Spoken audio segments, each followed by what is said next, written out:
Friends, we really do have everything. We're a band of outrageous lovers. For some reason, we've been drawn together, just like particular atoms are drawn together to form molecules. We're a molecule, right? We're a superorganism. We love each other madly. We're having dinner together, and we have a mad commitment. We're going to tell the new story.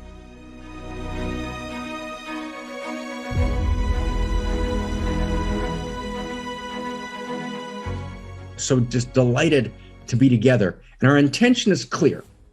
Our intention is at this moment in which we're poised between utopia and dystopia. We understand that the source, right, the root cause of the breakdown is the failure of story. Not story which is a conjecture, not story which is contrived or made up, but the failure of a deep, validated story based on the most profound integration of all the different wisdom streams, pre-modern, modern, and postmodern, integrated together synergistically into the fabric, the weave of a new story, right? A whole greater than the sum of the parts. And this new story is a new story of value. And it's rooted in first principles and first values. And at this moment, when global coordination is the single biggest challenge, as we face potential catastrophic and potential existential risk, and we need to coordinate right to the fundamental challenges of our age, none of which are local, all of which are global. And we can't coordinate. There's no global coordination. There's no global coherence. There's no global intimacy.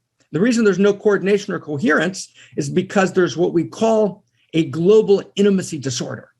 That's one of the core terms in what we call cosmoerotic humanism. And cosmoerotic humanism is the name we've given to the new story. And like Romanticism in the 19th century, or existentialism in the 20th century, right? Our hope, our vision, and our intention is that cosmoerotic humanism should become a fundamental story in the world, and ultimately the shared global story. And our shared global story, it's not the hegemony of one set of opinions. The shared global story is a context for our diversity. The shared global story is a context for our diversity, but it's the context in which there's a shared grammar of value. And it's only a shared grammar of value that allows us to actually find each other, to create intimacy between each other. We're part of the same story. And we can only respond to the challenges of fate that threaten to obliterate the future of humanity, not the planet will be here, but of humanity, if we actually have a common destiny. You can't create only a covenant of fate. Let's help each other because we have a common fate. It doesn't work. That's what the environmental movement didn't understand, right? Common fate, planet Earth, let's bring everyone together. It won't happen. You can only create global coordination if we have a common destiny. Coordination, we have common ordinating values. Coherence is a function of intimacy. Intimacy is the function of a shared story. If we don't have a shared story of value, then we respond to COVID, for example, exactly as we have. We vaccinate the wealthier part of the world. We straggle, right, in vaccinating, right, the people in the world who can't afford vaccination, right? We create polarization by broken information ecologies about the nature of vaccines and how they work and how we should respond to them. We don't create, right, a shared grammar of value where facts are all on the table and all the sides are talking to each other.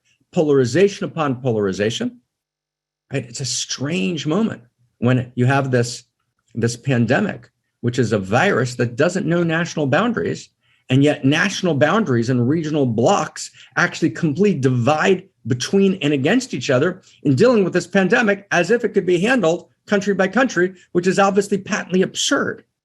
But the pandemic, my friends, which is becoming endemic, is but a dress rehearsal.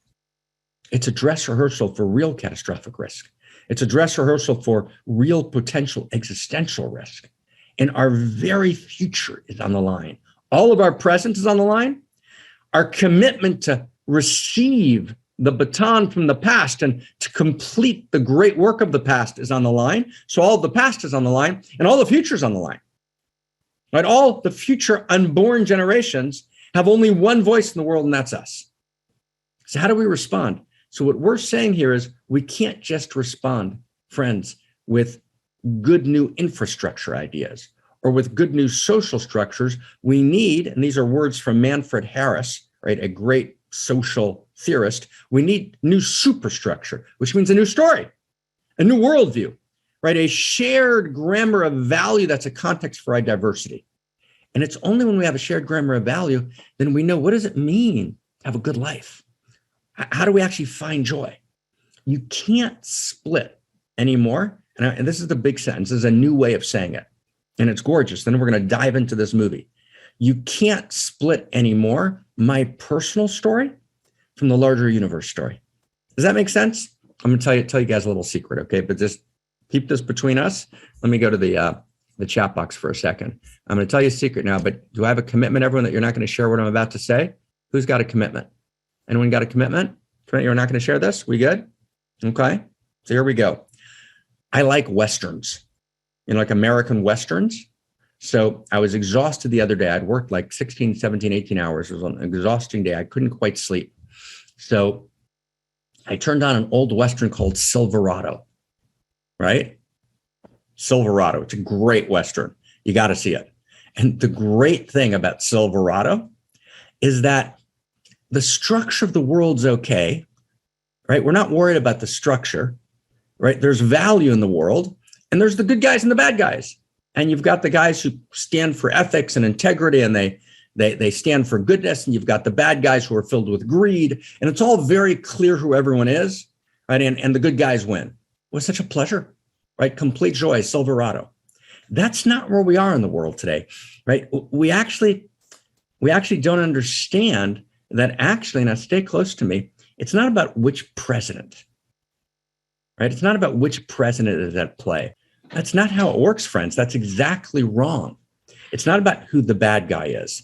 And what Adam McKay said was, which is really deep and important thing to say, was it's actually an amalgamation of actually the last four presidents. And there's a little bit of Obama and a little bit of Clinton, a little bit of Bush and a little bit of Trump. And his point was that the underlying structural issues are what are challenging us today, right? We all know that Trump was an egregious problem, but we try and have a bad guy, right? We try and have a bad guy, right? So what Adam McKay said, Meryl Streep ducked the question.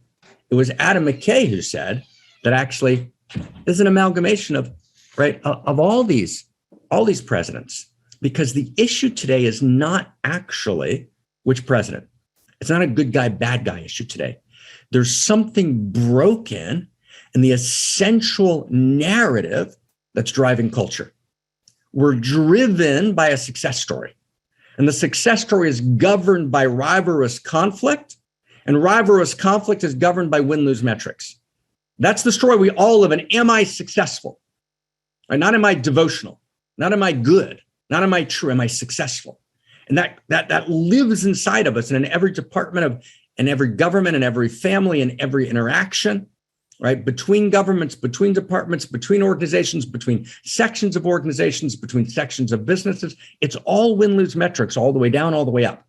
That's the very source code of culture that drives our extraction model, that drives our exponential growth curves, that drives, right, our broken hospitals, right, that drives, right, the entire set of factors that lead directly to all forms of catastrophic and existential risk, that drives how we're dealing with vaccines today, both their distribution and bringing together the facts, right? The whole thing is animated and driven by, am I successful or am I not? And successful means, right, win-lose metrics, right? That's a disaster, sweethearts. So friends, come together here. We're going to now look at the final week. And what week are we? Are we on the 5th week, right, or the 6th week? What week? Tell me, somebody.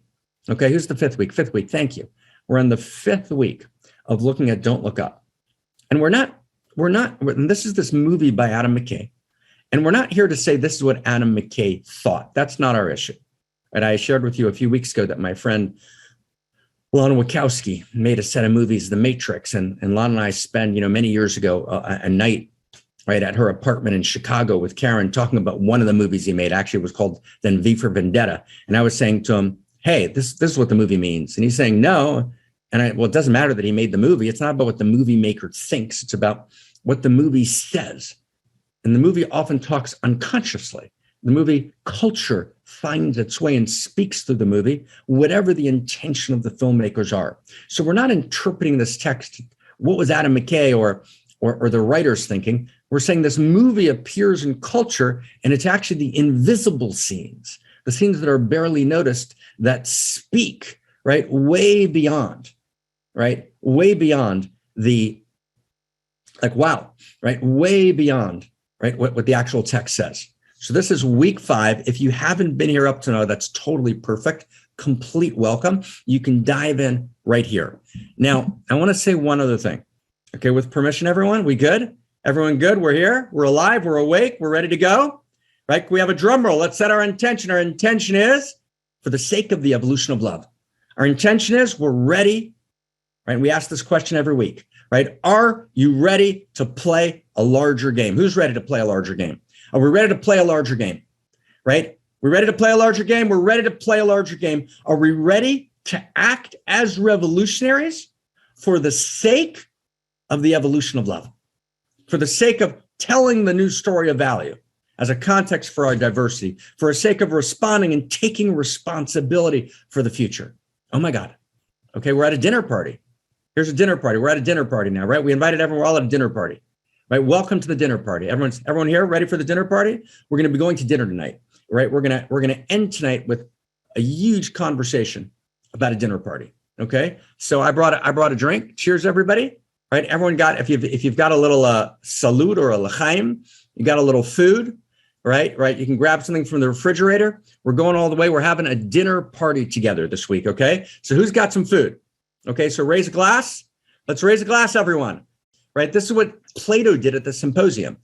Right? And if you're sitting with someone, raise your glass. Plato's symposium was people gathered at a dinner party to talk about the deepest issues of life, right? And life and death, and to chart the future.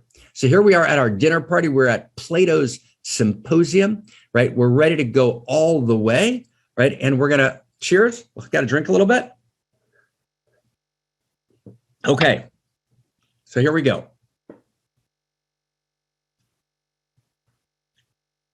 Step 1.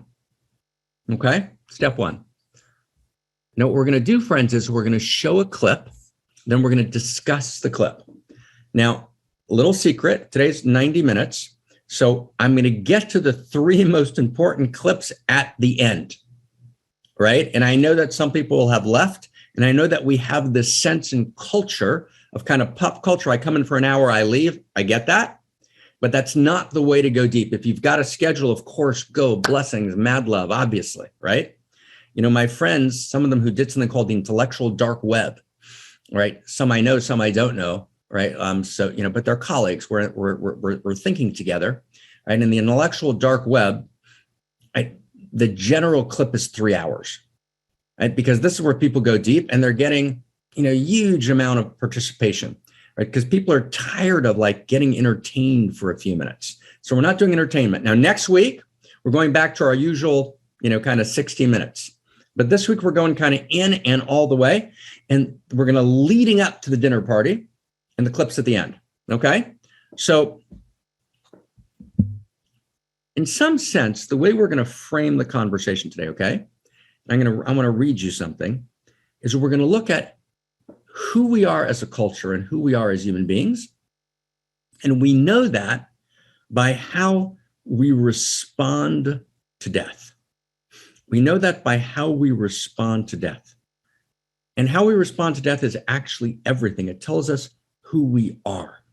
And I want to just read you, right, something from Rilke. Rilke's writing to a friend of his, a countess.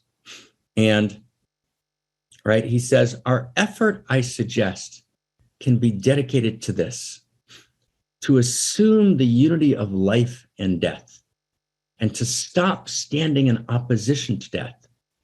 right? So long as we stand in opposition to death, we will disfigure it. Death is our friend, dear Countess. Death is our closest friend, perhaps the only friend that can never be tricked by our ploys and deceptions and vacillations. Death is our friend precisely. Now, I want you to get the sense, because we're going to be looking at these clips today, right? Death is our friend precisely because it brings us into absolute and passionate presence with all that is there. I want you to get that sentence, right? Death is our friend precisely because it brings us into absolute and passionate presence with all that is there, that is natural, that is love. Life always says yes and no at the same time, but it's only death that really says yes.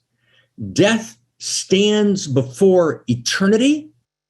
Get this sentence. This is for you, Enika, right? Death stands before eternity and says only yes. This is a very deep passage from Rilke, and I want to get it together. Life exists beyond death. That's absolutely true. That's a big conversation that we've had about a year ago, 2 years ago. We'll have more of it. And I'm trying to complete, between other books, a full book on death now. But that's not what we're talking about now. We also confront death in this lifetime. The fact that there's life beyond death doesn't mean that we don't have to have, in order to be human, a fundamental experience of moving towards our death.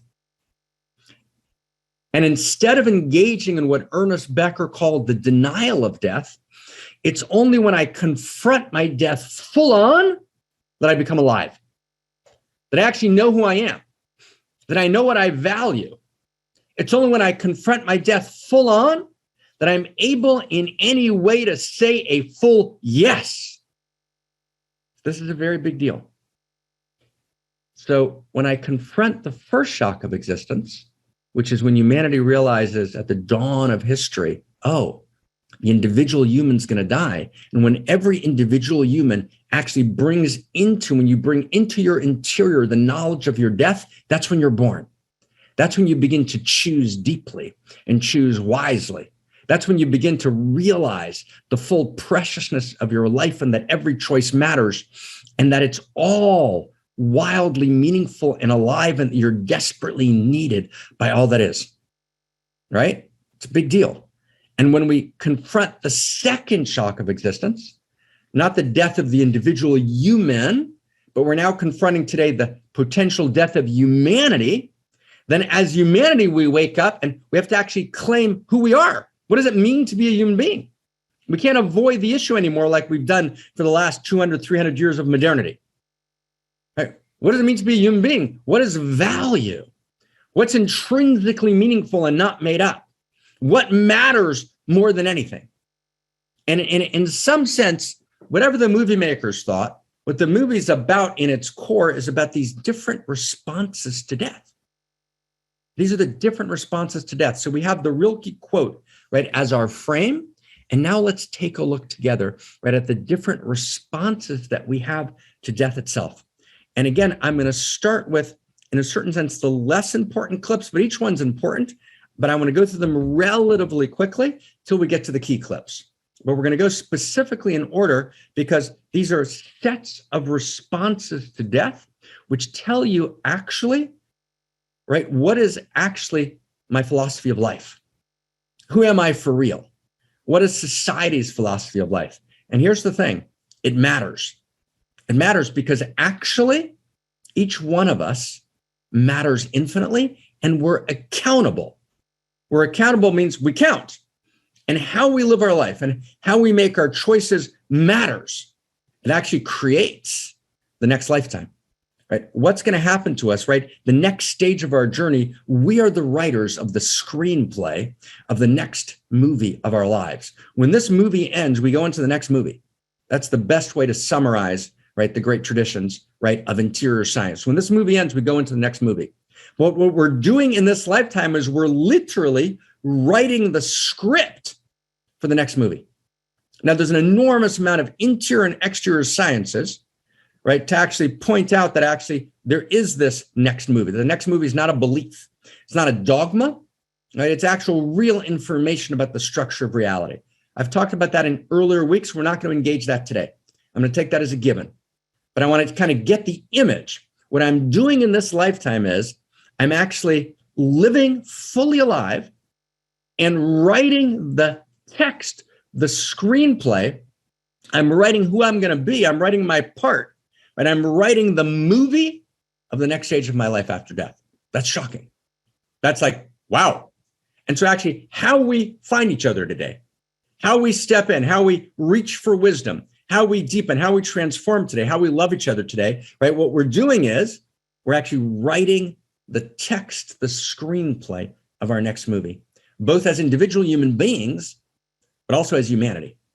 And so here we go, right? We're outrageous lovers, right? Outrageous lovers means we're outrageously committed to each other and to the future of love, to the evolution of love, to the future of this planet, to the future of humanity, to the future of life. So that's how we're coming together. Here we go.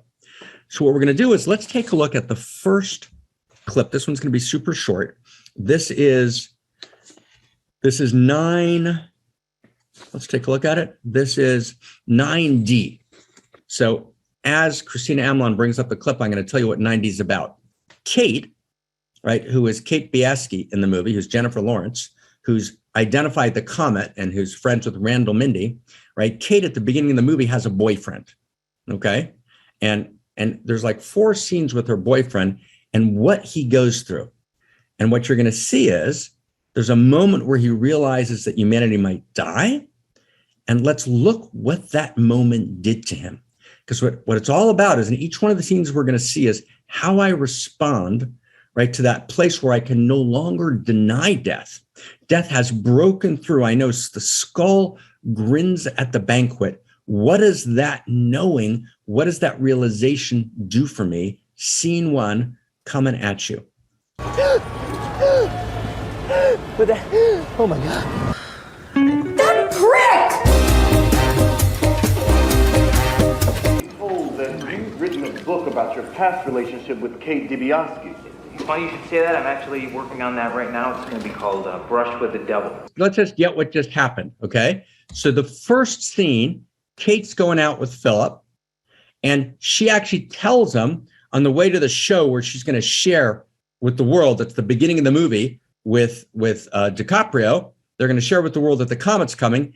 She tells him, and did you see what happened? Everyone see what happens? He gets it, right? So he's taken death in, right? How many people know what I'm talking about? Get what I'm talking about in that scene. Everyone got that? But he actually took death in there in a kind of real and serious way, just in the chat box. Who got that? Who saw that happening? That was the point of it, right? He's taken it in. Now, what happens though now? What happens after he takes it in? It actually destroys him. And it's now nothing matters to him anymore because he has no sense of first principles and first values. So what does he then do? Right then when his girlfriend goes crazy on the show, and now she's getting hit on social media, he dumps her, right? I slept with that girl, right? He dumps her without calling her. So all human communication, all human love, all human depth, right, disappears. It's gone. He dumps her on social media. She says, that prick. And then later, he becomes a television commentator because he's associated with her, he gets some fame. So he gets some status in the rivalrous conflict, win-lose metrics success story game. And right, he says 23% of the people don't even think there's a comet. He's just reporting on it, meaning he's completely removed any real relationship with existential risk. He's involved in he's got a new job, right? He's a commentator. And then they say, oh, you're working on a book, aren't you? He says, yeah, it's called A Brush with the Devil, right? About me, right, being with Kate, right? So what he's done is he takes death in. Remember in the first clip, he can't breathe. Then he can't hold it. He can't hold it. So what he does is he just throws it out of his system. He dissociates from it. You know the word dissociates, everyone? He's completely dissociated from the experience of death. He reports, he knows Kate. He knows she's reliable. He knows she's a trustworthy scientist. but he can't. He just re-engages the absolute denial of death. He's now, in his own experience, he has no sense of value because he has no sense of first principles and first values. So he betrays love, right? So this response to death is the betrayal of love. Wow. Now just notice, go online, take a look at all the interpretations, right, of this movie. These scenes aren't even mentioned. What we've done is we've gathered scenes together. We've edited them together so you can begin to see the pattern. Because reading a movie and reading the text and reading the text of culture and reading the text of your life and my life, same process. You can never look at an individual situation. You got to see what's the code, what's the pattern, right? Where is it going? And then meaning begins to appear. Okay, so that's one. That's the betrayal of love. We're going to go now to 7G. Okay, and these are going to be the scenes, right, with Peter Isherwell, who's the head of Bash. Now remember who Bash is? Bash is the conglomerate. Bash is the conglomerate, the corporation that's kind of running the whole thing behind the scenes. And this is what, in that conversation that I mentioned at the beginning with Meryl Streep and Adam McKay, right, in that conversation, right, Adam McKay says, it doesn't matter who the president is, right? There's a win-lose metric, a success story that's underlying who the president is. That's the structure of everything. That's what's driving things. So in this movie, that's represented by Peter Isherwell, who's the head of Bash. Remember, he's the guy with the funny voice. He keeps saying to everyone, it's fine, it's fine, it's fine, it's fine. Remember that guy. Get some popcorn. Everyone got popcorn? Popcorn. Easy listening, total watching. We're going to have a fabulous conversation after these 9 minutes. But again, staying in the 9 minutes. Okay, sweethearts? Here we go. Introducing Bash Life. Life without the stress of living. May I say something, Mr. Isherwell? No. I love you, Peter. Are you sure that the video of the puppy on the rooster is... Oh, my God. Janie, no! I'm so sorry. I'm so sorry. Peter, I didn't mean... And when these treasures from heaven are claimed, poverty as we know it, social injustice, loss of biodiversity, all these multitudes of problems are just going to become relics of the past. This is evolution of the human species. What are you doing bringing this? Do you know that Bash has over 40 million data points on you? Your death was so unremarkable and boring. I can't remember the details, apart from one thing. You're going to die alone. Okay. We're all fine. Everyone's fine. It's going to be all right. If you'll excuse me, nature calls. So here we go, friends. Let's take a look at this. This is a very big deal. So let's go through this together. Okay? So this is the second figure in the movie. Peter Isherwell, head of Bash. So how does he start? How does he start? And let's find each other. If you're listening to the replay, listen. That's fantastic. Gorgeous to be together with you. If you're here live, also perfect. Just let's find each other in the chat box so we can see each other. Okay? Right? See each other, meaning if we want to write something. So number one, right? Here's the first thing. How does he start? Right? He comes out onto the podium. Clearly, it's a high-tech kind of scene. And he's surrounded by 3 young children, 2 girls, a boy. What is he says? He says, our goal is, the goal of Bash is life without the stress of living. Does everyone get that line? Life without the stress of living. That's a big deal. So meaning the stress of living, and there's some very, very good science today, right? That stress actually is not something to be avoided. Stress is the creative tension of being alive. It's the creative tension of the dignity of our free will, the dignities of our choice. When I try and create life without the stress of living, that's exactly what B.F. Skinner, the behaviorist psychologist who thought that human beings are purely material and there's no meaning and there's no value. And he wrote a book called Walden 2 in 1948. And he's actually the hidden architect of the internet today. And I'm, God willing, Goddess willing, I'm trying to complete a book on that called Techno-Feudalism with my dear friend, Zachary Stein. But the hidden architect of the internet is B.F. Skinner. And his goal is to create life without the stress of living. That's Walden 2, right? You don't have to choose. It's no more stress. It's all taken care of. That's step one. Now, step two, let's just stay close because we're going to see now how this actually creates a response to death. So that's one. Now, here's two. So what the structure of the internet does, right, developed by what's called, what it's a name that I created with Zach. We call it techno-feudalism, right? The techplex that actually creates our environment. The environment we live in today is technology. So technology is no longer, and I want to get this distinction, technology is no longer a tool. Technology has become an environment. I'm going to check in the chat box. How many people get what I mean by that distinction? It's not a tool anymore.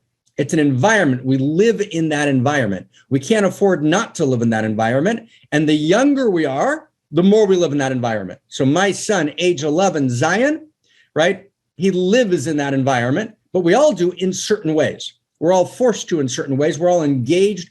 Our attention is hijacked. We live in that environment.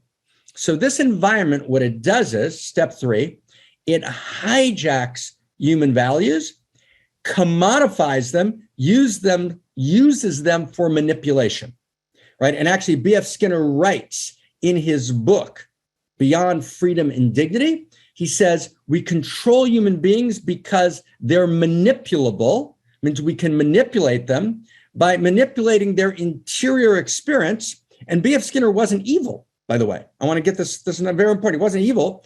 B.F. Skinner thought that actually controlling human beings and creating what he called Walden 2, exactly what Peter Isherwell is describing in this movie, right? Remember, B.F. Skinner is the architect of the internet. If we can create an environment without friction where we can manipulate and control human beings, then we're going to actually respond, says B.F. Skinner, to existential risk. B.F. Skinner was one of the first people to think about existential risk. And he basically said, if you've got 7.5 billion human beings running around on the planet and there's no grammar of value, how are we going to control this out of control, insane situation? So what we're going to have to do, he said, is we're going to have to actually use the digital frame. And B.F. Skinner in the 1970s was one of the key people in the development behind the scenes of the internet, of something that was called the Plato system. The Plato system is a very important book on it by an independent scholar, was the early architects of the internet before anything that we recognize as the internet existed. And at the center of this group, envisioning the internet, was B.F. Skinner. Wow. Right? It's called The Orange Glow is the name of the book. And it charts what's called the Plato system. So B.F. Skinner, this behaviorist psychologist, and his students like Alex Pentland from the MIT Media Lab, they organized the internet as a place where we can kind of control the human being. Now, people are really completely unaware that B.F. Skinner's behind the internet, but you can sense that quality. You're getting manipulated. So what's being manipulated? What's being manipulated is actually that which is most precious. What's the next line? We're now in clip one. Next line is, right? I've always had a need for a friend. You get that? Right? The internet's based on manipulating authentic human emotions. Says, I've had a need for a friend, right? And we're going to give you that friend. So your friend is going to be now social media. Your friend's going to be the internet. And look what happens, right? I mean, it's actually shocking, right? He says, we have so much information about you. Where did this information come from? But actually what's happening on the internet now, what the structure of the business model of the internet is that data points are collected about you by what's called the digital exhaust, meaning every move you make on the internet, whether it's how long your mouse hovered before you clicked, and every pattern of your behavior, right, is mapped by machine intelligence without you knowing. Every data point that you've ever done, but not just something you actually did. It's not which website you went to look at. No, it's much more subtle. Every move you make is fed into machine intelligence, like I just said a second ago, like how long your mouse hovers, which gives you psychological information on who you are and what your pattern of viewing is and what days of the week and what times of the day. All of that is fed into machine intelligence that then creates a personality profile on you. And then that personality profile is sold by the techno-feudalists, which are the major tech giants in the world, is sold right to third parties. So the product of the internet is selling predictive analysis to third parties who are interested in manipulating you. Right? That's actually the product, the business model of the web. That's a big deal. And that is actually exactly what Bash says here, right? But he doesn't tell you this is happening. He says, no, we have all these, data points on you, and we can tell when you're sad or afraid, and you don't even need to say something, and we're going to immediately take care of you. Does everyone get that? The word for that in English is infantilization. We're going to regress you to being a baby, right? We're going to regress you to being a child. You're completely manipulable, B.F. Skinner's phrase. You're completely controllable, right? You've become an infant again. You're actually not traveling up from Eden. You're actually regressing. It's a regressive move when you go back to a false Garden of Eden. Okay? Now, stay close. How do you know that this is manipulation? So do you remember when the girl on the stage, who remembers this, right, in the chat box, the girl on the stage, may I say something, Mr. Isherwell? Do you remember that? No, it just goes on. Now go deeper.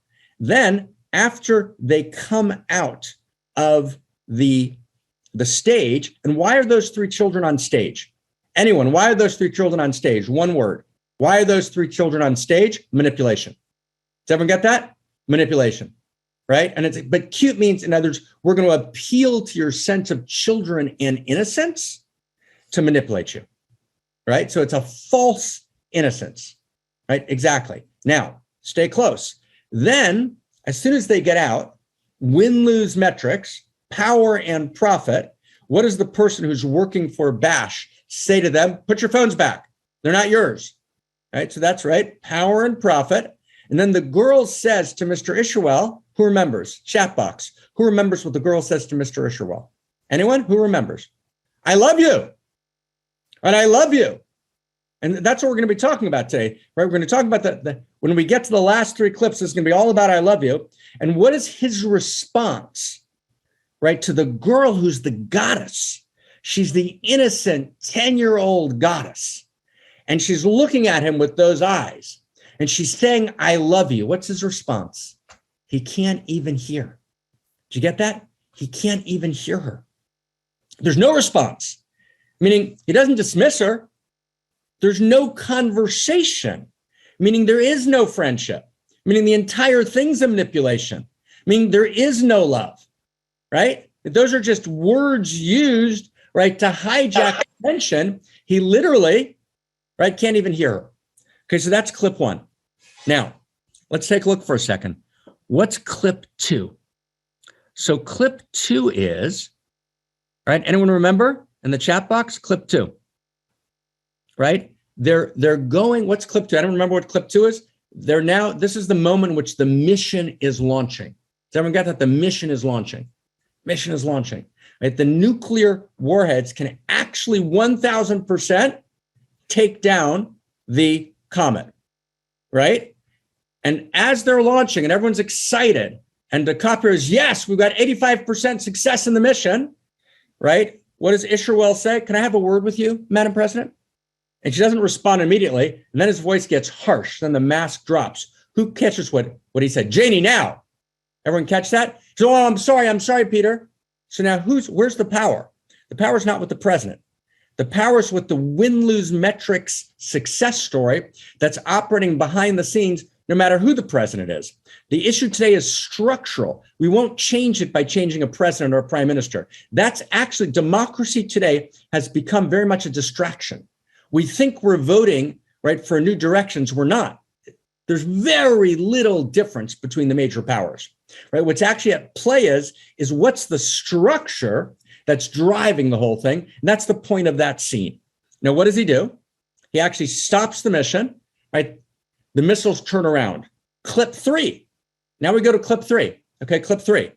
So clip 3 is, everyone remember where it is? You're now in the Oval Office, okay? And Isherwell, right, he actually names and he says, oh, wow, there's existential threat, right? Remember that? Who caught that? That there's an existential threat, the comet. And what does he say? Like, what does he say? He says, there's enormous potential to extract $140 trillion of, minerals. There's no tested technology like a nuclear warhead, but he says, but we've developed this new technology. He calls in a Nobel Prize winner. Because I want to tell you something very sad, friends. Nobel Prize winners are for sale, just like anyone else. We think science is the source of objectivity, but actually the structure of science and funding today means that there's a medical industrial complex of corrupt medicine. Tragically, there's lots of gorgeous doctors and nurses, but the structure, right, the Nobel Prize structure, right, behind the scenes, the Nobel Prize scientists are subject to rivalrous conflict, win-lose metrics, just like anyone else. So he hijacks the nobility of the Nobel Prize. Did everyone get that? That's been hijacked.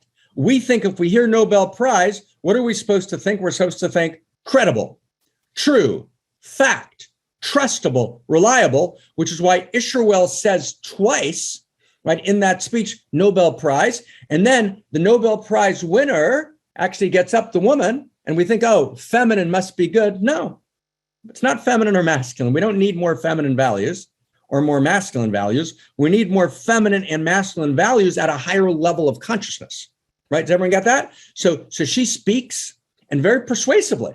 Now, if you don't know the science, is there any way you can disagree with her? Anybody? Can you disagree with her? Of course you can't.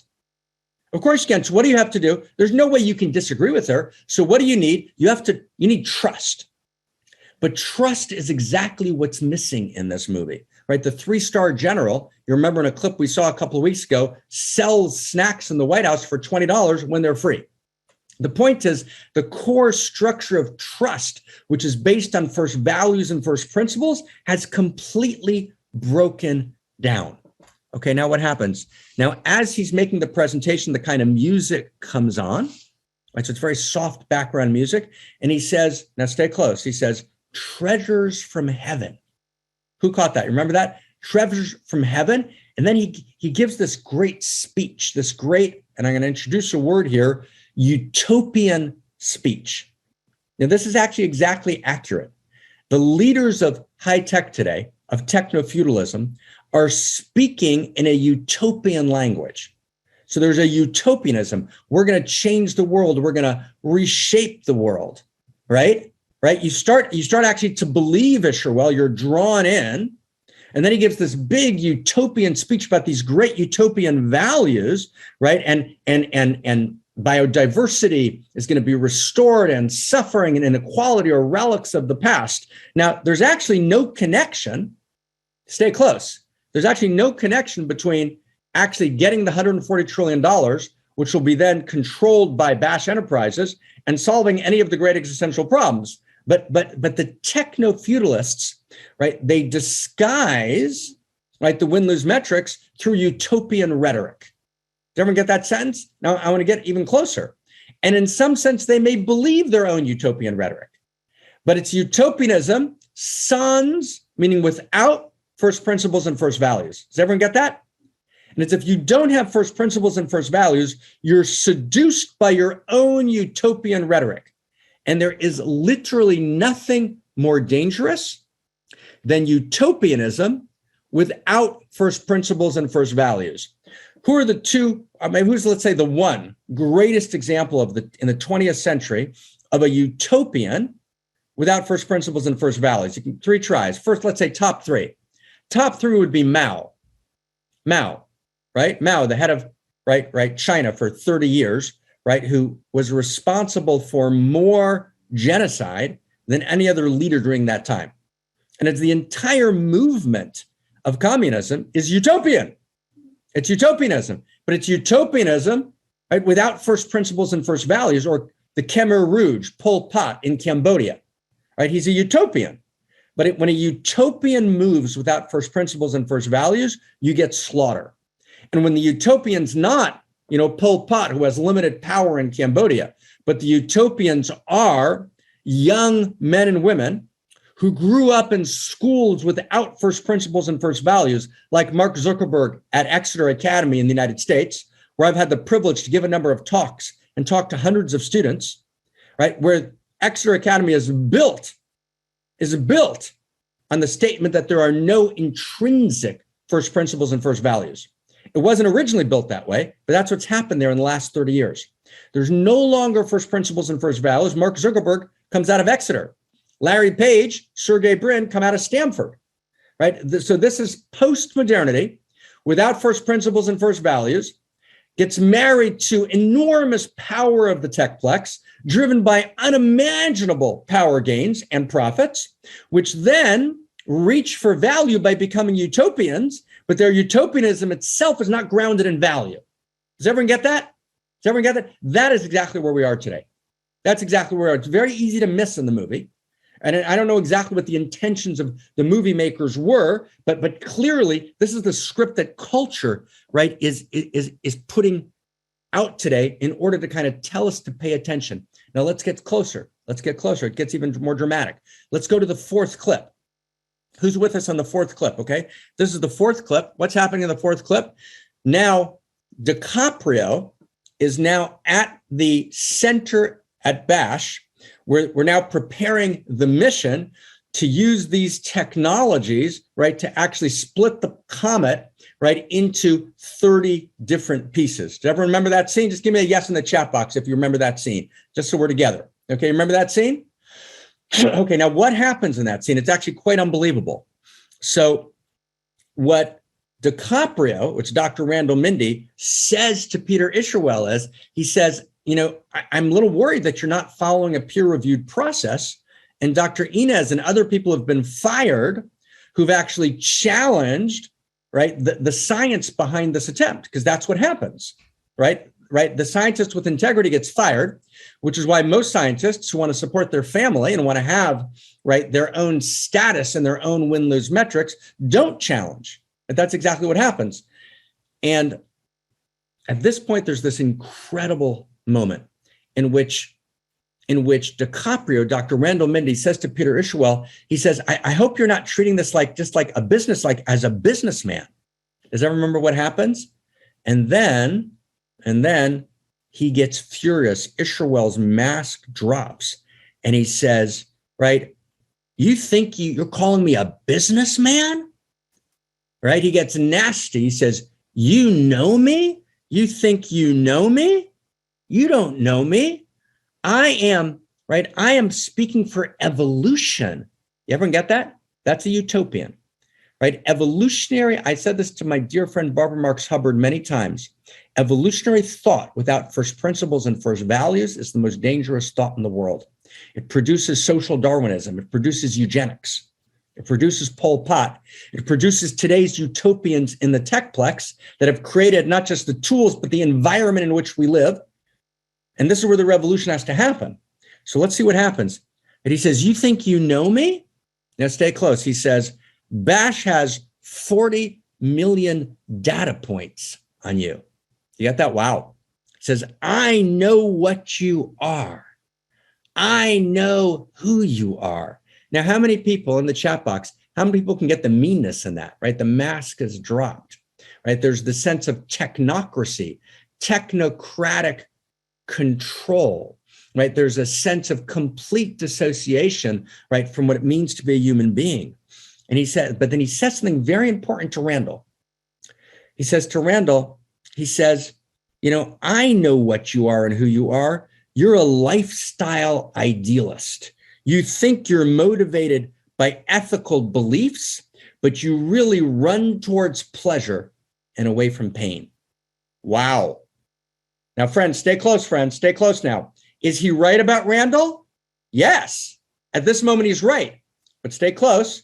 Randall's the figure in the movie who's the central figure who goes through a transformation.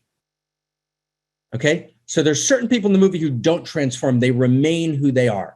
Peter Isherwell does not transform, right? Philip, Kate's boyfriend, does not transform. Randall goes through a transformation, and transformation is that quality human being where human being feels spirit moving in them, where the human being feels love alive in them, and the human being is able to grow and transform, to exercise choice. But that can't be analyzed by the biometric data fed into machine intelligence on the web. So Isherwell says to DiCaprio, he says, and we can predict how you're going to die, right? And I got to say, I can't even remember. He gets very mean. He says, I can't even remember exactly how you're going to die because it's so, remember the word he uses? Boring and unremarkable. But I know one thing, you're going to die alone. Everyone catch that? Now stay close. Is he right? Is he right? Is he right? Right? Is he right? Right? Does DiCaprio die alone? No. We're going to see that DiCaprio's got an entirely different response to death, that he doesn't die alone, right? That actually there's a complete transformation of Randall, right? And there's, not only does he not die alone, he dies in a level of intimate communion and beauty and depth that's unimaginable to Isherwell and unimaginable to the algorithm and to the machine intelligence, which reduces human beings to their lowest common denominator, assumes that free will's a myth.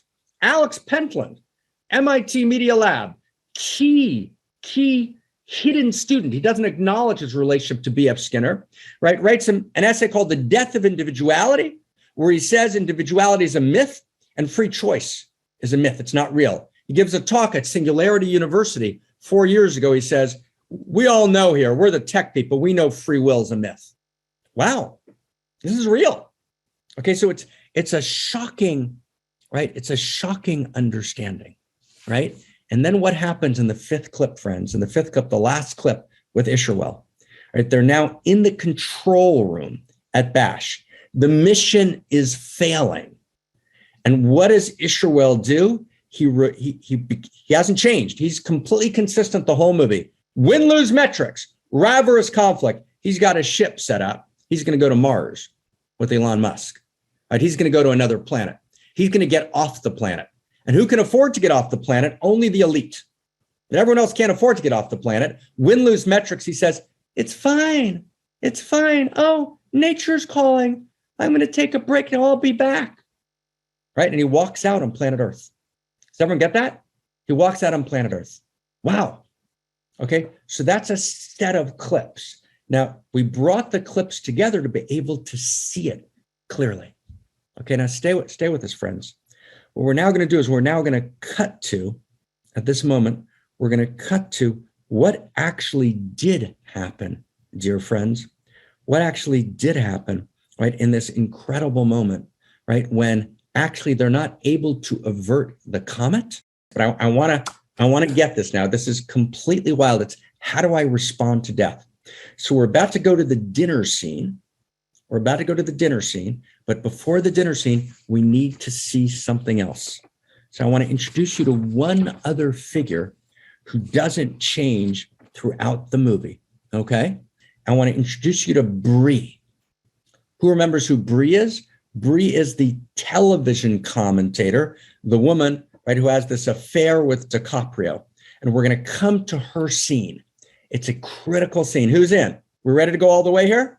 Let's go all the way here. Okay. So we're going to go, and this is the clip we're going to look at is 6F, right? This is the television commentator, right? And she's invited to love, right? She's got this opportunity to get beneath the win-lose metrics. She's got this opportunity to actually step into the better angels of her nature. We're going to take a look now at 5 clips, a total of 5 minutes. Get your popcorn out, get your drink, salute. Let's watch these clips, then we're going to talk, and then we're going to go to the dinner scene.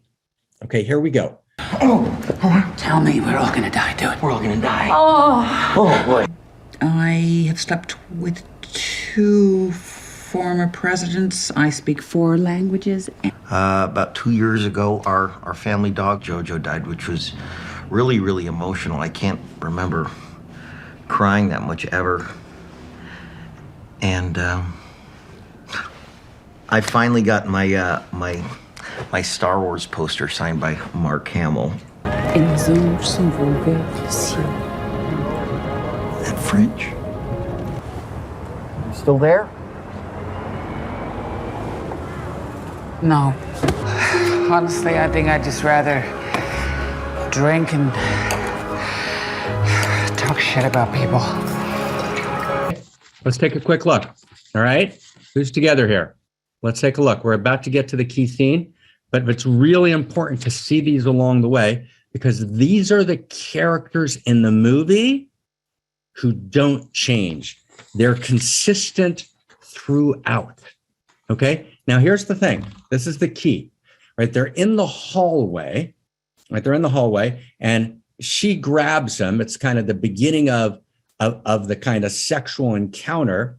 And she says, who remembers anyone? She says, tell me I'm going to die. Tell me I'm going to die. Right. And what she's saying is, right, it's arousing, right? Tell me the world's going to end. Tell me I'm going to die. Right. That's getting me aroused. Right. Meaning even existential risk is now hijacked, right, to get me hot. Right. So in other words, the sense of being aroused, the sense of the divinity of desire, the dignity of desire, the utter beauty, right, of fuck and all of its sacred gorgeousness is gone, right? Fuck is a way to actually cover over the emptiness. That's what it is. It's not eros, it's pseudo-eros. And so we'll commodify anything to make fuck work better, right? Even the death of reality, or the death of reality itself. So tell me I'm going to die. So that becomes, right? That becomes the aphrodisiac, as it were, right? That becomes the Viagra, right, of their first sex scene. So that's one. Okay. Then two, she says, I hate when they get to know each other scene. Hate to do that. Now here's the key. Does she look like the devil? The answer is she doesn't. Right. See, the win-lose metrics, right, doesn't look like the win-lose metrics. Right, the win-lose metrics, right? The devil, and when I say the devil, it's not the Christian devil. The devil meaning that which is challenging the sacred, right? That which is actually creating the conditions for existential and catastrophic risk. It looks completely charming. She is charming, and she is funny, and she's educated, and she's, well articulated. That's really important, but she can't access the inside. She's dissociated from interiors. And so they got to have this conversation. And the conversation, I slept with a couple of presidents. I speak 4 languages, right? So hers are all about status, win-lose metrics, accomplishment. Now, here's where you begin to notice something. This is the beginning where you begin to have hope for DiCaprio, although he hasn't yet found himself. What does he say? He talks about his dog, Jojo. He talks, I got Mark Hamill to sign my Star Wars poster, right? None of these are win-lose metrics. They're all the ordinary pleasures of living. So that's one. Now, the second clip. Everyone remember where the second clip takes place? Right? The second clip takes place where? Right? In the control room where the first mission is happening, where the nuclear warheads are going up before they're called back. And, it's this very emotional, poignant moment, and somehow it breaks through. And it's the only time we see her in her humanity. And we see, now stay close, friends, we see what she might have become. And she speaks French for a moment. And he says, what were you saying? And he says, it's an old French poem from the 14th century that I remember, which says, the angels are soaring to the heavens. Did everyone catch that? And you see her eyes are open and she's a girl for a moment and she's innocent for a moment. And we see what she might have become. And she's not evil. She's not the devil. She's not vicious. She's a person trapped in a world without first principles and first values, where the only story is the success story, rivalrous conflict governed by win-lose metrics, right? And she can't find herself. She can't, right? She can't. And so she becomes the win-lose metric. But here's this moment, right, where everything breaks through just for a second and she finds herself and then she loses it again. Clip 3. Clip 3 takes place in the backseat of the car. Remember that? Backseat of the car? So the clip takes place in the back seat of a car where he's just been on her show, and where he screams, everyone's going to die. And he finally finds himself, right? Randall himself in the movie almost gets trapped by the win-lose metrics. And there's this key scene when he says to Teddy Oglethorpe, right? The African-American man who's a great guy. And he says, I have no choice. What can I do? And Oglethorpe walks away and he says, right? A man's always got choices, Randall. You got to make the right ones. And then we're not sure, will Randall find himself or not? He does. He finds himself in that scene on the show. He realizes, right, what's happening. And he says, stop being so nice. Stop being so pleasant. Right. And we got to actually be able to speak to each other. And we've lost the ability to speak to each other. And he erupts in this enormous speech. He's taken off. He's put with a hood over his head in the backseat of the car. They're going to take him off the grid, meaning they're going to take him out of society. She comes into the backseat of the car, and there's this enormous exchange between them, right? And what does she say to him? She says, why did you do that? Meaning you ruined it in terms of the win-lose metrics. And she says, I liked you. I despise most people. And remember what he says? He says, I thought I loved you. And she's like, she doesn't even know what that means. And she stopped for a moment and she says, really? Really? And then he asks her, he says, are you still here? And there's silence for a split second. And this is her moment of decision. This is her moment. Can she stay? And she can't. She doesn't have the interiority, the depth. And she says, no. And she's gone. And I'm just going to look at one more. I'm not going to look at the last scene. I'm just going to look at one last scene. The last scene is now she's facing her death. This is the death scene. Okay. Now, before I go to the death scene, I just want to mention one other thing. Do you remember in the bedroom where they say, let's do the get to know each other thing? That was the first clip. Now that they've gotten to know each other, do you remember what she says? It's a throwaway line. What does she say? Let's go to dinner. Who caught that? You catch that she said that? Let's go to dinner. That's a key line because that's dinner, which is not dinner. We're about to see what dinner looks like. She goes to dinner every night, but she's never at dinner. She goes to dinner every night at the best restaurants, but she never eats food together with friends. She never gathers around the table. She never experiences the infinity of value of people coming together to eat and break bread and drink wine together. She says, let's go to dinner. But she doesn't know how to have dinner. So we meet her right before her death, right? We know the comet's about to strike. She's with her co-host. They're at an empty bar. And what does he say to her? You want to fuck? You want to pray? What does she say? She says, no, I'd rather drink and talk shit about people. And what is she saying? She's saying, and she's honest in this tragic way. She says, I have no access to Eros. Eros means I'm inside the circle. Pseudo-Eros means I talk shit about people. I place people outside the circle, win-lose metrics, to give myself the illusion that I'm inside the circle. So win-lose metrics success story is all pseudo-Eros. That's the pseudo-Eros moment. So in her moment of responding to death, she can't even then find Eros because I can only find Eros at the moment of my death if I've lived in Eros throughout my life. She's lived in pseudo-Eros. When I've lived in Eros throughout my life, I actually can come to the moment of my death and be fearless and actually experience the eternity that resides in the moment. And if I've made mistakes, we all make mistakes. I can correct them. I shift my intention. I recognize the mistake and I transform. That's completely perfect. There's no one who hasn't made mistakes.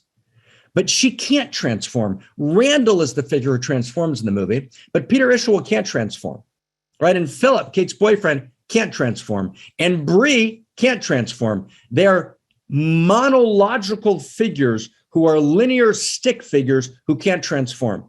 It's Randall who transforms. It's Yule who transforms, right? It's Kate, right, who deepens through the movie. So now let's take a look at the key scene. Okay, we're going to end with these two scenes, and they're astonishingly beautiful, and they're astonishingly important. And we're going to start with a very short clip, which is just a minute. Right, and this short clip, right, is number 14. And I'm saying number 14, right, for Christina Amelon to Haley. Number 14, and this is a shopping scene. This is right before the world's about to end. Okay? It's a shopping scene. Right before the world's about to end, an incredible scene. All right, let's go to 14. And Yule is the young man, right, who has fallen in love with Brie and asked her to marry him, right, as he knows the world's ending, right? This incredible scene, right? And so now Yule is together with Randall. Randall wants to come home. He's going home to his wife, right? He realizes, right, he realizes where love is, right? He's been asking the whole movie, I want to know what love is. Now he has a sense of what love is. He says, in his great speech, when he explodes on television, he has one beautiful line. He says, I just want to go home, right? He actually realizes there's something called home. So he's going back to his kids. He's going back to his wife. And Teddy Oglethorpe, right, the wonderful head, right, of the planetary agency that's supposed to deflect comets, who's been in total integrity the entire movie, he comes, right, to the dinner. He's coming to the dinner. He shows up. That's because friends find each other. And Yule comes to the dinner. So we're right before the dinner.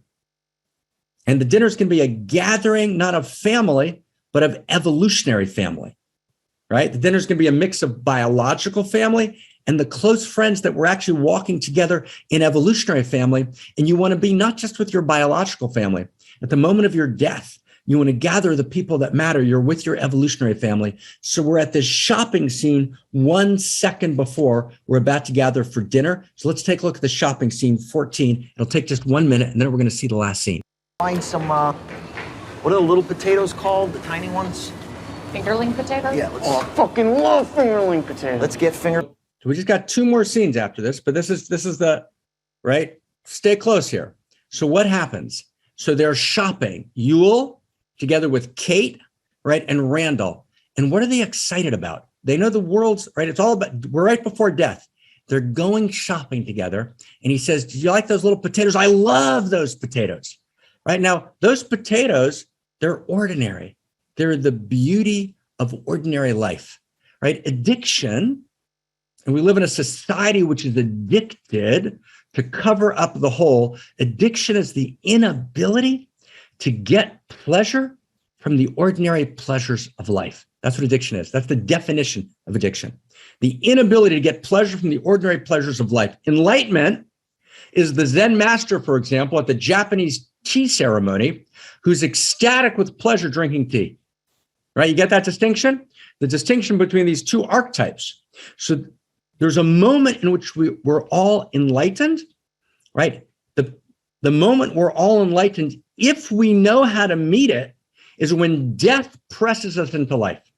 And that's what Rilke was talking about in the quote that which we began in his letter to the Countess, who was his good friend. When death actually is the one thing that presses me into yes, right? He says, life is always yes and no, but death presses me, right? Death presses me into the realization that it's all yes.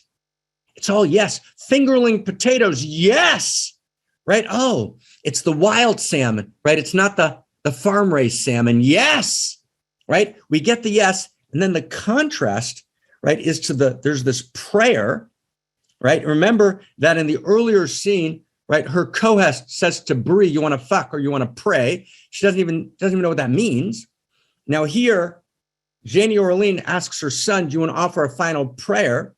And you're thinking, okay, maybe now he's potentially before his death. He's going to offer a prayer. What does he offer a prayer for? For stuff, for that sick stuff. Meaning he calls it sick stuff, meaning the stuff of win-lose metrics. Right? Because he hasn't been in Eros. He can't find it in his moment of death. He can't find it when he's facing the ultimate. He can't taste it or feel it. So the only thing he can pray for is for pseudo-Eros. Right? A prayer that's not a prayer. Okay? And now we come. Right now we're going to take a look at, and each one is about 3 minutes, then we're done, right? But these 2, right, this is where we're going for. Everything today was for this next, few minutes. Okay, so here we go. So the first, right, the 2 last scenes. The first scene I want to show you of the 2 last scenes, and they're both short, but they're both insanely important. First one is 3 minutes and 40 seconds. It's right? 10D, 10D. And I want to call these the sweetness scenes. And the word sweetness appears in the movie 3 different times. And again, remember patterns. You don't even notice it, right? The 3 sweetness scenes. It appears in the movie 3 times, and it's unbelievably important, okay? So everything we did today was for these next few minutes, okay? So together, heart open, we're at dinner together. We raise our glasses. We're having dinner together. We're loving each other. We're outrageous lovers. We're here to play a larger game. We're here to be in eros, not in pseudo-eros. We're here to commit to the evolution of love. We're here to face existential risk and catastrophic risk, right, with new possibility. Because God is the possibility of possibility. Okay, this is a moment of sweetness together. So it's so good to be together. It's so good to see each other's faces. Right, and let's take a look. Right, the 3 sweetness scenes, 3 minutes and 48. We're going to pull this together. It'll blow your heart and mind open. And what a joy and a sweetness, right, to be together, right, in this moment, to do this study, but not intellectual study, deep, cultural, going to the inside of the inside, to begin to write the new story, to evolve the source code. Take us inside, Christina. I won't tell anybody. I think it's kind of sweet. Wow. You laughing? No? I'm smiling. Oh, Sure. This is sweet. Why not? Got these for you. Thank you. That's really sweet. So we got 3 sweetnesses, okay? 3 times in the movie. Now stay close for a second, okay? In consciousness, in the great interior sciences, we talk about 3 levels of consciousness. The first one is called submission. Submission is you fall in love. You start, doing photography. You're doing it all the time. You're just totally in, right? You're completely ecstatic because you've met someone new. You've got a new idea. You're going to a new place. It's the initial high that we get when we fall into the great excitement of life. That's called submission. Let's call it falling in love. But we always get to level 2. And level 2 is we fall out of love. We get drawn into the win-lose metrics. We get drawn into the power struggle. We get drawn into the success story. We can't feel the initial flush of love. That's called separation. Separation, okay? But when you stay in, when you stay with the hard time, right? Randall and his wife, June, even though they seemed to be separated, but they didn't leave each other in their hearts. They didn't look away. When you stay in, you can get to level 3. And level 3 is called in all the great traditions, one version or another. In Hebrew, it's hamtaka, which means sweetness. And what's sweetness? Sweetness is, right? The first level, submission, is what we call pre-tragic. You're just free gift by the universe. You're ecstatic. You're excited. The second level is tragic, right? It's the place where the tragic is the win-lose metrics. The tragic is the success story. The tragic is the power struggle. The tragic is when you're lost in your traumas and you can't get through your traumas and you're stuck in your old patterns and you keep going round and round. But then there's this a moment when we face the depth of life. And sometimes it's only death that presses us into the great yes of life. That's Rilke where we started, right? We get that yes, that's sweetness. And what is sweetness? So here's sweetness. It's one of my favorite quotes from Yeats. Right? If we've been together, you've heard it before. When such as I cast out remorse, so great a sweetness fills my breast. We can dance and we can sing. We're blessed by everything. And everything we look upon is blessed. That's sweetness. So what are the 3 sweetness scenes, friends, just in 1 minute? The first scene, Yule and Kate are on a rooftop, and he's saying, this end of the world thing, bullshit. And she says, no, it's real. And then he says, well, if God wanted to destroy the world, and she says, what do you mean? God? You believe in God? Right? Like, wow. So you get it? The movie makers don't have a conception of God. Right? The movie makers don't understand that the God you don't believe in doesn't exist. Right? So she represents culture. God? That's for the fundamentalists, man. We're the people making culture. We're the tech people. We're the media people. And he says, yeah, my parents were evangelical. I kind of hate them, but I found my own way there. And he says, but do me a favor, don't tell anyone. And what does she say? You remember what she says? That's sweet. What does she mean by sweet? She senses something that's kind of sweet. That's authentic. It's real. There's something here that's special, that's important. She recognizes him in a new way. She can see him. Then they're in the back of the car. They're in the back seat of the car. And that song is playing on the radio. Oceans we must cross and mountains we must climb. And we pray that our only loss. So this prayer finds its way in. There's this prayer that finds its way in. We pray that our only loss is time. That's playing on the radio. And Randall's explaining the song, right? This, right, to Kate. They're driving home. He's driving home. Remember, he had said on television, I just want to go home. Randall just wants to go home. So he's going home to his wife. The world's about to end, right? They're facing death, right? And then he says from the back seat, Yule's in the back seat, and he says, Dr. Mindy, could I be vulnerable, in your car? And he says to Kate, I got to ask you something. Like, you're not like anyone, I've ever met. And I know I'm going out on a limb, right? I mean, right? They're facing death. Right? But it doesn't matter because love is forever. You see, love is eternity. Do you get that? Right? When we really love each other, we start talking about forever. Love participates in eternity. Love is the very quality, right, of the universe. Right? So there's this moment where he says, can I go out on a limb? Right? And he says, you want to get engaged? Do you want to get engaged? Right? And she says, what does she say? She says, sure. And what does Randall say? He says, that's pretty sweet. Remember, that's pretty sweet. Okay? So wow. So David, just read us the code. It's going to take 1 second. David, give us the code. It's a gorgeous code. It's about this moment. This code is about this moment and about the dinner we're about to see before we close. So David, can you give us this code? Can you read us this code? Full power, brother. Amen. There is science and there is scientism. Science is sacred. Scientism is dogma and therefore stands against truth, goodness, and beauty.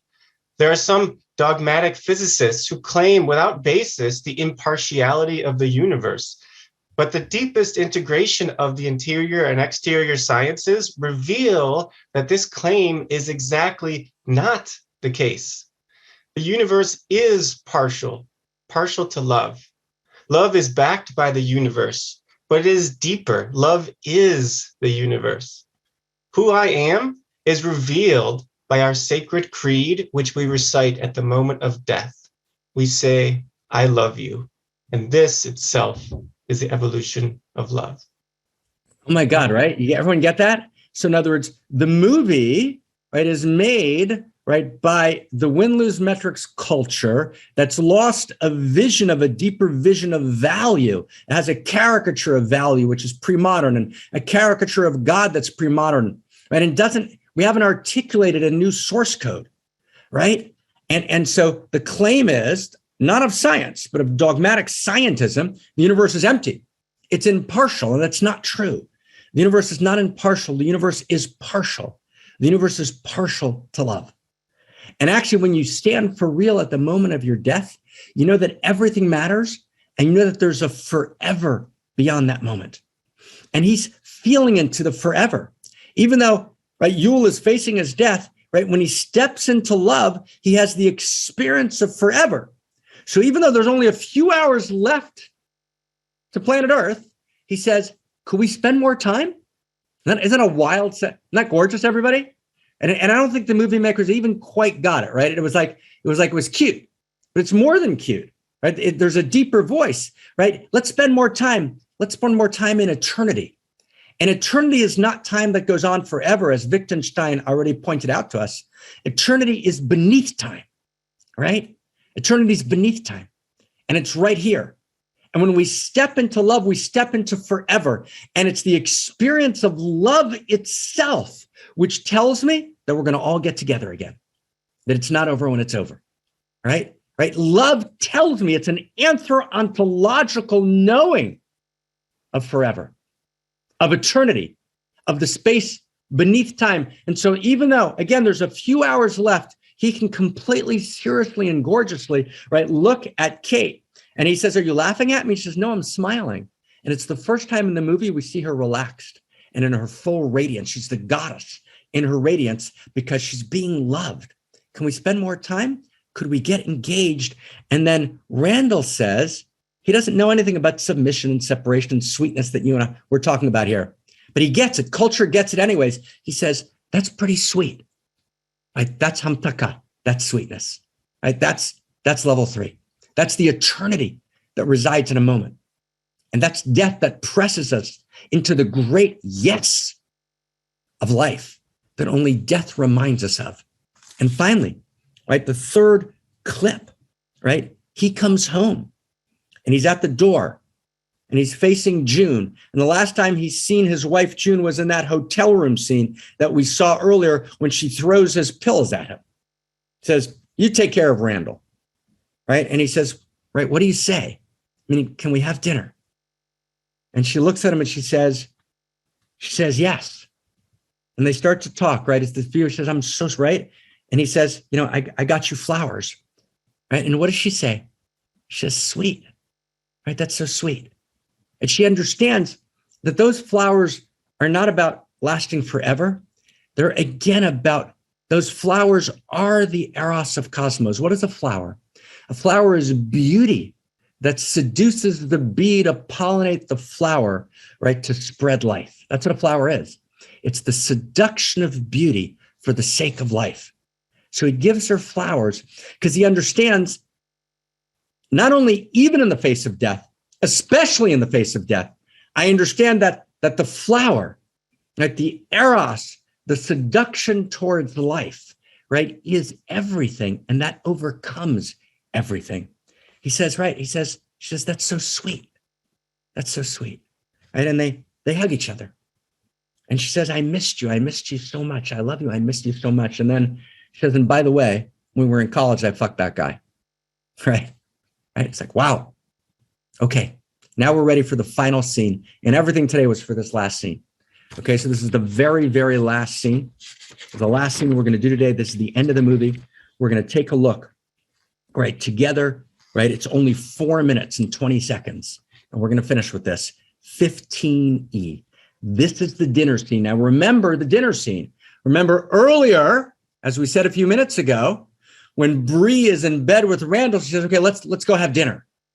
But she doesn't know how to have dinner. She's never had a dinner in her entire life, right? When the two radio show hosts, Brie with her co-host, are together in the bar, they don't know how to have dinner together, right? They don't have dinner. She says, want to fuck you, want to pray, right? Let's drink and talk shit about people. They don't know how to have dinner, right? Dinner's the whole story. We're now at the moment of death and we're pressed into life. This is an incredible scene. Let's take a look, right? The dinner scene, and let's raise our glasses. We're together. This matters, right? It matters infinitely, right? We know how to have dinner together. We know how to love each other, right? We're a band of outrageous lovers. We're participating in the evolution of love. We're taking responsibility for the whole thing. Cheers. L'chaim, let's have dinner together. Let's look at that scene. It's so ecstatic to be with you. Let's go inside. Here we go. And it's really good to have you home. Dr. Mindy got really famous.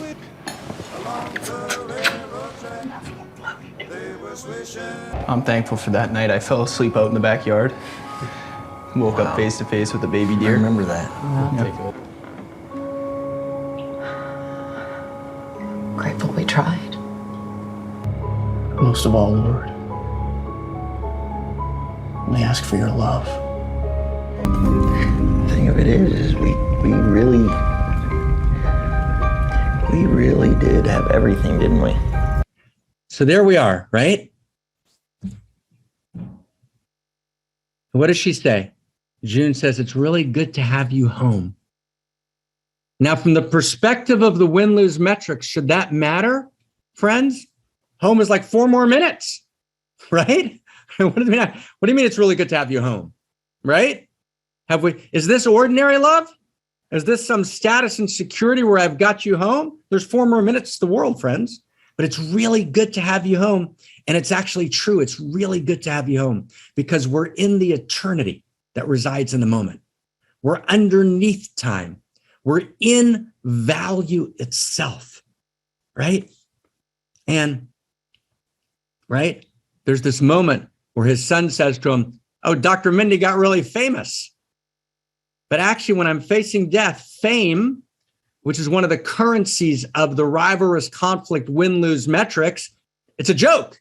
It's so obvious we've pierced the illusion.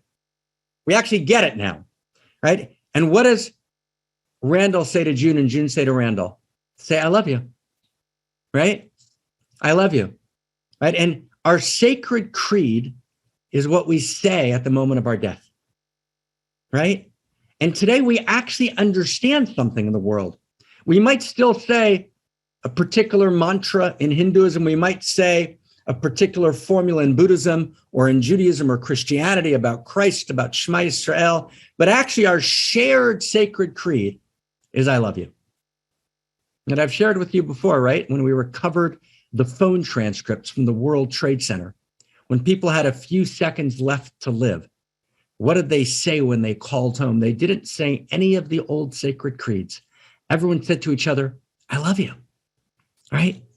Because we sense, it's incoherent, but it wants to emerge. We sense that actually the universe is a love story, right? And I've spent the last 10 years of my life, right, gathering information that this was true, right? Gathering information, scientific information, interior sciences, exterior sciences. And what we're working now in the center is to actually be able to demonstrate in the next 5 years in a series of books, right? In a way that just like, oh my God, that actually reality is a love story. That's actually true. It's not a new age idea. It's not a fundamentalist study. It's not a declaration. I actually just wrote the other day, a guy named David Ray Griffin, a beautiful man. He's the greatest Whitehead scholar in the world. And I just contacted him. And I said, I said, I'm not a reader of Whitehead, but I believe he supports this idea that I'm trying to suggest with our friends of the cosmoerotic universe, the intimate universe. And he wrote back and he said, I have aphasia. I have cancer. I can't get on the phone. And I asked if we could ask him a bunch of questions. And here he is right before him, this beautiful man, is one of the most brilliant scholars. And I asked him, does Whitehead support this notion? He writes back, absolutely. Whitehead supports this. I was so happy. It was just on Friday. Right, so here we are, right? Here we are. I love you. I love you. So after they said, I love you, what's the next thing they do? Gratitude. What am I grateful for? And I saw the dear baby-faced, his son says, when I woke up. And you asked Jennifer Lawrence, what are you grateful for? She said, I'm grateful we tried, right? And they don't know what to do. And so someone says, should we say amen? Okay. He says, the Mindy household's not very religious. I'm not sure how we would do that. And he says to his wife, do you want to say something? And June says, don't look at me. And then Yule says, he says, I got this. Right? And everyone said, wow, I got this. And they go to pray. And they go to pray, but it's not fundamentalist prayer. It's not prayer to a cosmic vending machine God. Right? Right? It's not prayer owned by an ethnocentric religion that's homophobic and anti-body and claims, right, that only my dogma, right, will take you home. No, it's actually prayer, which is when I contact the infinity of intimacy that lives in me. And in this moment before death of ultimate intimacy, I want to turn to intimacy at its source and have a conversation and be held and to hold, right? Right? God's not the infinity of power. God's the infinity of intimacy. And that intimacy, right, which suffuses cosmos, which is an intimate universe. He says, I got this. And they join hands. They just know to join hands because the universe is a love story. So we know to join hands, of course. How do we know? Who told us? It's not a dogma. It's in our bodies, right? In our bodies, we know that at this moment we join hands. And he says, oh my God, right? Father, right? Creator. Creator's the mother, the matrix, right? Almighty creator. He says, right, we're asking for your grace, right? Right? Your grace, even though we struggle with our pride, your forgiveness, right, despite our doubt, right? But most of all, he says, we ask for your love, right? We ask for your love, and we know it's there, and we're loving each other right now. And that love is mad, gorgeous eternity. We love each other madly, because it's the only possible way to be sane. And as he finishes the prayer, right, to live with courage, right, and with an open heart. And they talk for a couple of minutes about whether it's store-bought or not store-bought. And, let me admit, I really like store-bought and I make my own coffee. And it's the very last scene. And what does he say? He says, and let's look at each other now, friends. What does he say? He says, we really did have everything, didn't we? He says, we really did have everything, didn't we? Wow, friends, we really do have everything. We're a band of outrageous lovers. For some reason, we've been drawn together, just like particular atoms are drawn together to form molecules. We're a molecule, right? We're a superorganism. We love each other madly. We're having dinner together, and we have a mad commitment. We're going to tell the new story. We're going to do everything we can. We're going to resource it. We're going to create it, right? We're going to research.